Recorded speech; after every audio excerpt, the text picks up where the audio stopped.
अस्सलाम वालेकुम।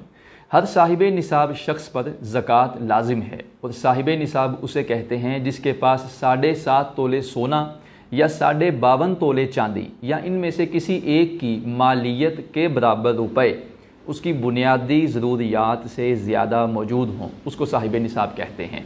अब वो अपने टोटल जितने उसके पास मालियत मौजूद है उस पर 40वां हिस्सा यानी 2.5% ज़कात अदा करेगा। मिसाल के तौर पर किसी शख्स के पास यकम रमज़ान को उसकी बुनियादी ज़रूरियात से ज़्यादा 7.5 तोले सोना या 52.5 तोले चांदी या इनमें से किसी एक की मालियत के बराबर रुपए अब आ गए हैं, तो अब जब अगले साल यकम रमज़ान आएगा तो उस वक़्त वो देखेगा कि उसके पास टोटल कितने रुपए मौजूद हैं, इन पर वो 40वां हिस्सा ज़कात अदा करेगा।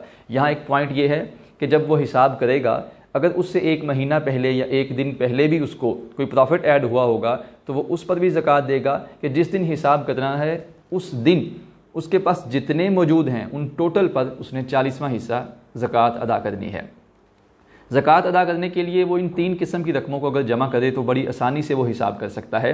और वो 3 किस्म की रकमें ये हैं कि सबसे पहले नकद रुपए जो उसके पास मौजूद हैं, सोना चांदी अगर मौजूद है तो उसकी मौजूदा कीमत जो मौजूदा मालियत है वो उसमें ऐड कर लेगा। अगर कोई रुपए बैंकों में मौजूद हैं तो वो उसमें जमा कर लेगा। अगर मुख्तलिफ मुल्कों की कोई करेंसी उसके पास मौजूद है तो वो भी उसमें जमा कर लेगा। दूसरी किस्म में उसके पास जो बेचने के लिए कोई माल है, उसके पास कोई माल तिजारत अगर कोई मौजूद है जो भी बेचने के लिए है वो उसकी रकम को उस रकम में जमा करेगा। अगर बेचने के लिए कोई प्लॉट ख़रीदे हैं, कोई ज़मीन ख़रीदी हुई है जो बेचने के लिए है, जो बेचने की नीयत से है, तो वो भी इसमें वो ऐडअप करेगा। तीसरे में अगर उसने किसी से कोई रुपए लेने हैं, किसी को कोई माल उधार दिया है उसकी कोई रकम लेनी है या किसी को कर्ज दिया हुआ है उसको उसने लेना है वापस, तो जो भी उसने किसी से लेना है, अगर वो माल उधार दिया है उसके पैसे हैं या वो वैसे कर्ज दिया है वो है, इन किस्म की रकमों को भी वो इसमें जमा करेगा। ये 3 किस्म की रकमें जमा करने के बाद इसमें से अगर उसने किसी के कुछ देने हैं, अगर उसने किसी से कोई कर्ज लिया है या किसी से कोई माल लिया है जिसके उसने पैसे देने हैं, तो वो इन 3 किस्म की रकमों को जमा करने के बाद वो इसमें से निकाल देगा।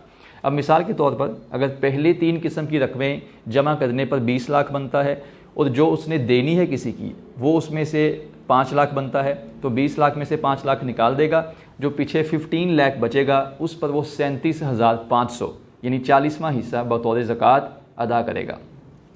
ज़कात को एडवांस भी दिया जा सकता है। ऐसा किया जा सकता है कि आप सारा साल जब भी आपको कोई हाजतमंद मिले आप उसको ज़कात देते रहें और अपने पास नोट डाउन करते रहें, और जब साल के आखिर में जब साल मुकम्मल होने पे आप हिसाब करें तो जितनी ज़कात आपने अदा करनी थी उसमें ऐडअप हो जाएगी।